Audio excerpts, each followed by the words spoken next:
I think just walking off the plane, I could tell it was different because the people were more like culturally diverse.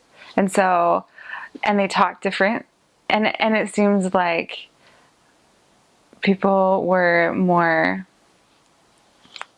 I guess I felt like I was walking into a beehive in a sense. Like everyone's buzzing around doing different things and like very talkative. And it was kind of like this warmth of conversation. And they seemed to know who we were as missionaries, which shocked me. And so at first I just was observing everyone around me at the airport just to see how they reacted to this group of religious people walking through the airport. And so many people were kind to us, and it made me excited to get started and to meet these people in their day-to-day lives. Yes. When I first got to the mission field, day one, I was so ready to just like go teach, which hadn't necessarily been part of the plan. But thankfully my companions, I had two. I had my trainer and then another missionary that was in training as well. And so they had someone that wanted to meet with them that night and said, okay, like we're going to do it, which was the perfect thing for me.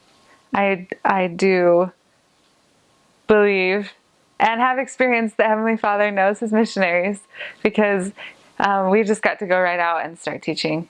And that was exactly what I wanted. I didn't want to go get my pillow and figure out what to eat for dinner. I was like, let's be missionaries and just do this. This is why we're here. But with that like passion came this expectation of myself. And so like day 3, I thought I should know everything and have it all down, have the schedule down.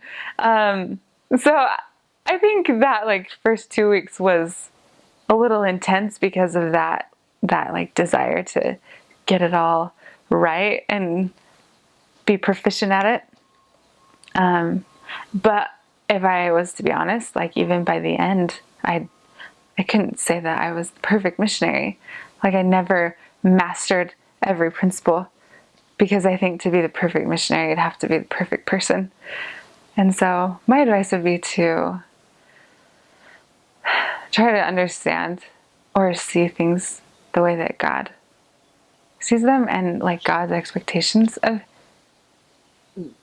the progress that he wants you to make on your mission. Like I had to sit down partway through because I was getting so overwhelmed, and I took a whole 4-hour block of my preparation day to pray and write and just set some goals with God for what I wanted to accomplish personally on my mission. And that guided me through, and I did. I accomplished those things, and I felt really blessed for that guidance. So like going into the mission, we had about 30 sisters, if I remember correctly, which was the most that they'd ever had. And so like my group and then the transfer 6 weeks later were the biggest influx of sisters that the mission had the whole time I was there.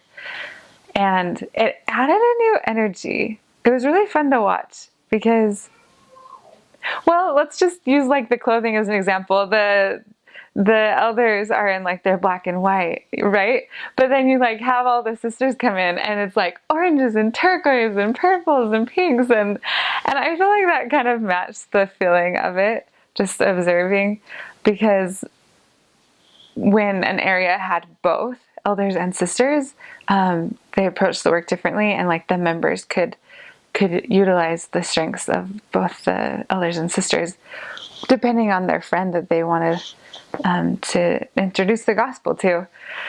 So yeah, I learned that over and over and over, that differences are strengths, because the Lord's work is accomplished with so many different people.